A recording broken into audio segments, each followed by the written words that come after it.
বৈষম্য বিরোধী ছাত্র আন্দোলনের শহীদ সুহান শাহের কবর জিয়ারত ও তার বাড়িতে গিয়ে পরিবারের খোঁজ খবর নিয়েছেন মাগুরার জেলা প্রশাসক মোহাম্মদ ওহিদুল ইসলাম।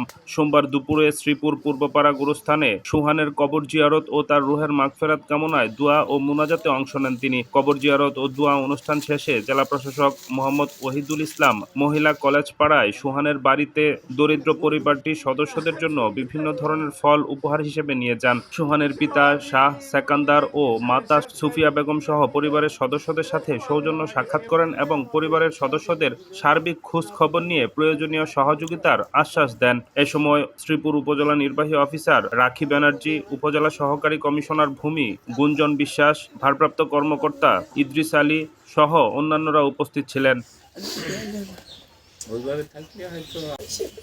আপনার ছেলে মেয়ে কয়জন? শীঘ্রই আপনারা খুলনা বিভাগেরটা ধরবে, তো তখন যোগাযোগ